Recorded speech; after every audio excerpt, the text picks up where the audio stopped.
production.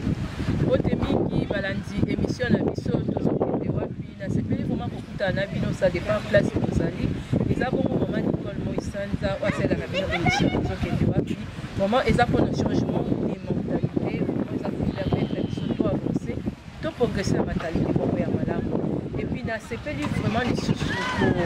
pour passer message oyo nazanga mon côté balandi nanga bolimbisa mwa moke mpona lineti moi toza awa na libanda na parc anniversaire maman la biso Viviane ba joyeux anniversaire pendant la Yverdon pardon précisément et puis message nanga na leki nazanga moko pete eza mpona makambo ya mboka na biso et message wana ekolobama na mama na biso eza pembeni na kaka vraiment toza na besoin ya congolais nyonso tu alanda message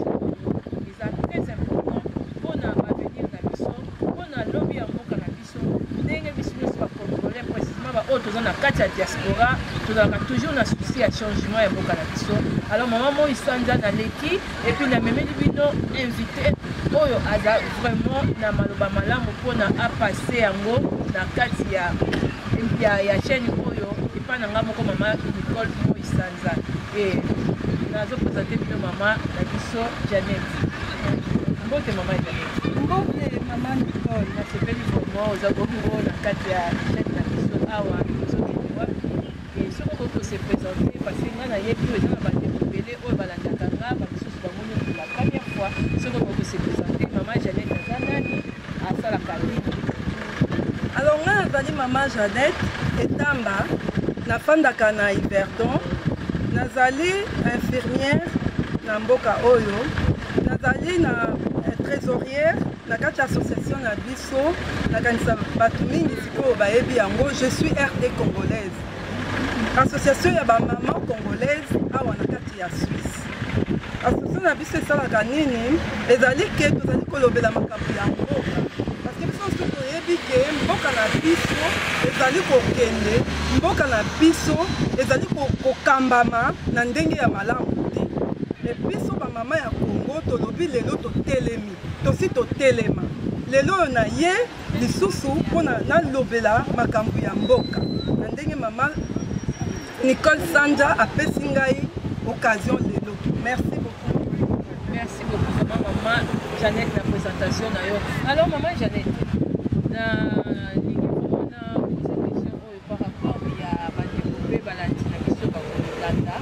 mpona makambo ezoleka na mboka toza bien tozokokisa le 30 juin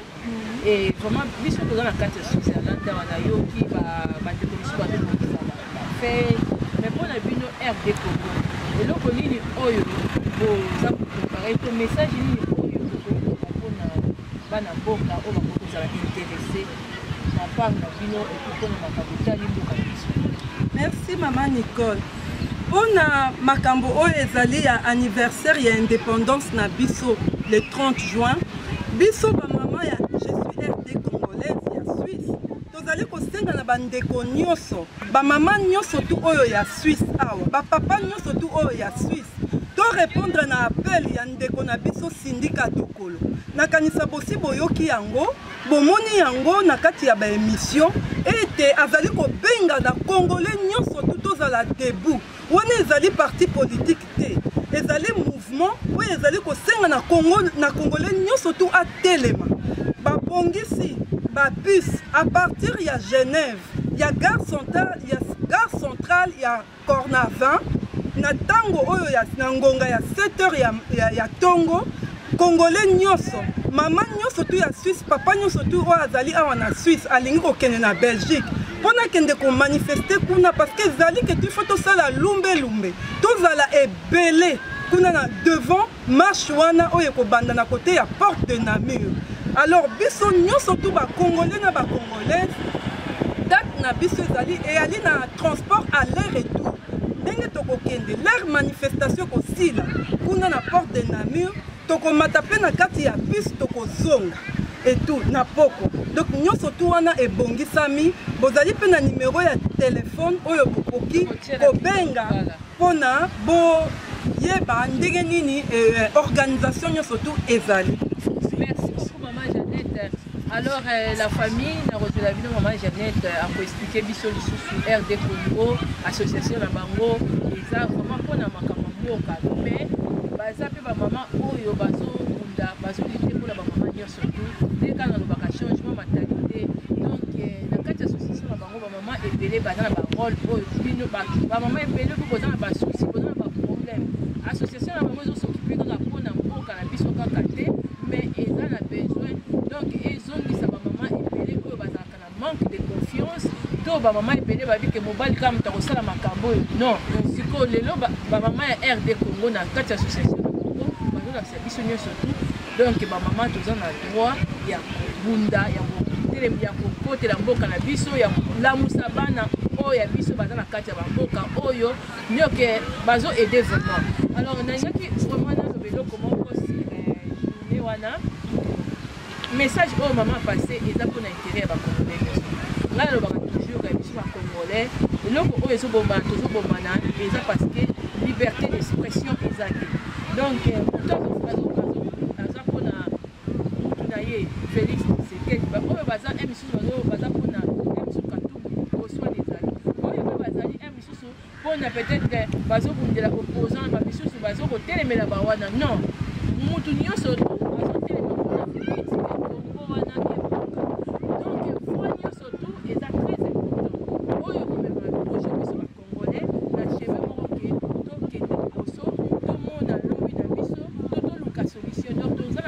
il y a Moutounion surtout au Congo négligé donc Moutounion sera très important. Alors merci beaucoup la famille. Donc moi Jeannette, dans nos zones c'est vraiment Mouké Maloba, où ils allaient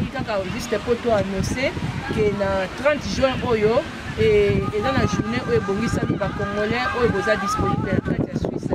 Boya, dans Genève, puis et dans maman Lobi, ils ont pour intérêt en Boka. Faut que tu cannes nous va collaborer, que tu cannes nous voyons n'importe où, que tu cannes nous voyons en tout cas puis sur va Congolais pour le Bamouké vraiment maintenant il faut que compte dans Moussala vraiment pour aider Congo et Bonga.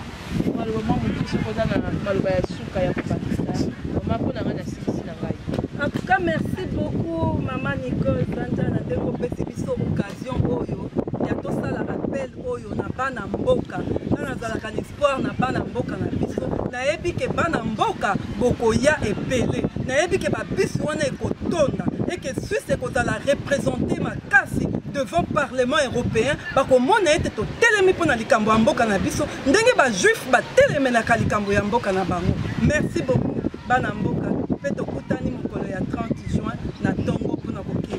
na manif.